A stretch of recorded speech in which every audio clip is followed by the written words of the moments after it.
Once a giant, always a giant. For me, it's only a giant. What's going on YouTube? Diggy546. Definitely hit that subscribe button if you're new. Like the video if you like the video. And I won't tell if you click that bell. But let's go ahead and get into this. So in this episode of Why the Giants Should Draft blah blah blah at 11, this is kind of a curveball. This is why the Giants should trade the 11th overall pick this year in the NFL draft. There are a ton of elite prospects in this draft, and if they are gone, meaning if Waddle is gone, if Devontae Smith is gone, which is very possible, if Slater is gone, if Sewell is gone, that way you're looking at pretty much Micah Parsons, who I kind of have a video of why we should draft him a couple of days ago, more of a film session, kind of crossover, but that leaves Micah Parsons and maybe one of the corners or two of the top two corners there. That leaves pretty much all defensive guys. And if the Giants don't want to go in that direction, and if they're looking at some pass rushers, or they're looking at some offensive linemen, maybe like AVT there, or if they're looking at anybody else there at that 11th overall pick, it makes perfect sense to trade the pick. If you trade down from 11 to 16, or 11 to 15, or 11 to 17 even, and that could mean the Raiders moving up for anything. Teams don't just trade up just for quarterbacks. They trade up for receivers. They trade up for corners, because if the Cardinals really like J.C. Horn, they could trade up with us to make sure that they get their guy. So teams trade up for all kinds of different things. So if we move down to the Cardinals pick, which I'm pretty sure is at pick 16, we'll have the choice of maybe an Alijah Vera-Tucker, maybe Jeremiah Owusu Koromoah, who I think is a good player. Maybe we just take Jalen Phillips or Azeez Ojulari, depending on how you feel about their medical. Maybe you get, there's a ton of ways you can go. Maybe one of the other corners falls down to there. Depending on how the Giants' board is, you pretty much have it open to anybody. Rashad Bateman may be there. Tevin Jenkins is probably in play around that spot. Also at 17, you might be in a spot to trade back a couple spots to a team that might want a quarterback. So there are a ton of trades that you could possibly make. Christian Barmore is probably in play there, even though I don't think we have a need there.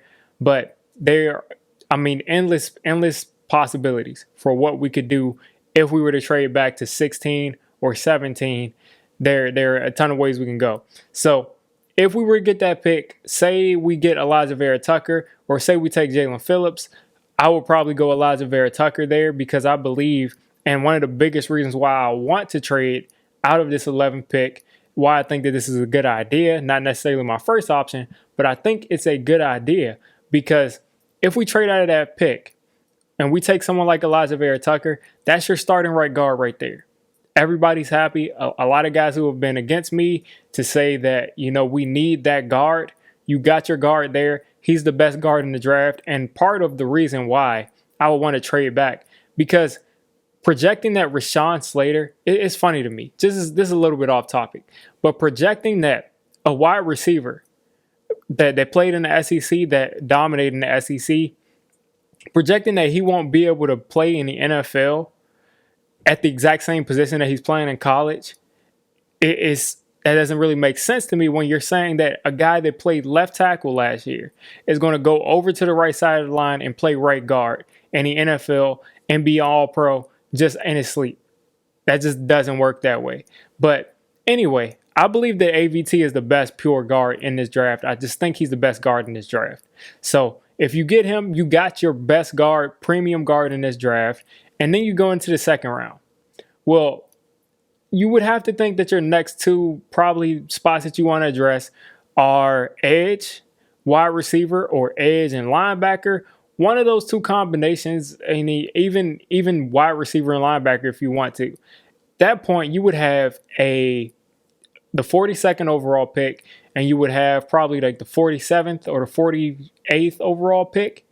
So at that point, you can double dip. You can get yourself a wide receiver. Say you like Dyami Brown. That wouldn't be my choice there, but say you like Dyami Brown. You get him. And then in a couple of picks later, you take a Joe Tryon. Or maybe it's a Joseph Osai. Maybe you flop that because it's probably more likely that these edge players are going to go sooner than these wide receivers especially guys like Diami Brown, I think there's more of a chance that he'll be there with that second round pick than others. And then, of course, you have the rest of your draft. Hopefully, if they moved up and we had to move back, 7 spots, hopefully we also get, a 4th or 5th round pick too, because that allows us to address the running back position in the draft. I think the sweet spot for this running back group is in the 5th round, and I think the sweet spot for this edge group is in the 2nd round. So if we can get picks in the 2nd, 4th, and 5th round, we can really start to build our team out. There's a ton of linebacker depth. There's a ton of interior offensive line depth. So if you want to add 2 guards, well, you get your AVT in the 1st round, you get Ben Cleveland in the 3rd round, or you get someone else in the 4th round. So there's a ton of ways. I mean, it makes so much sense to look at trading back, getting more value.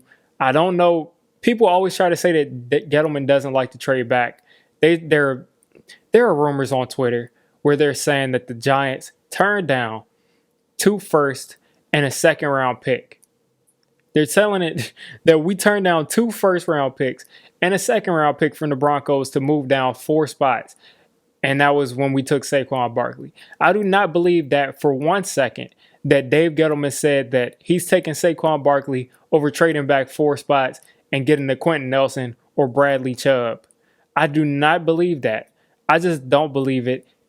Bradley Chubb and Quentin Nelson and multiple 1st round picks and a 2nd round pick it's a no-brainer trade. I don't believe that he's turning down trades of that value. So if he gets a trade that gives him a 2nd round pick, a 4th or 5th round pick, preferably a 4th, to move back 7 spots, I would be wide open as far as, trying to accept a trade like that. Because you get your elite player, who I think is the best guard. You get probably one of the top 5 edge rushers. I would even consider Ronnie Perkins in that 2nd round with the second round pick. I would consider a ton of edge rushers who, in this defense, it seems like everybody can be a valuable edge rusher for us. You got guys like Chad Surratt. You got guys, if you want that coverage linebacker, Jabril Cox is probably your best coverage linebacker in this draft. So all the talent in the draft seems to be in that 2nd round. That the biggest, all of the depth is in that 2nd round. So I want as many picks in between the beginning of the 2nd round and the end of the 3rd round, maybe the beginning of the 4th, as I can get. And if I can do that, I promise you we'll come out of this draft with 5 or 6 guys, 4 or 5 guys that we feel like are, really starting level guys. AVT will be 1.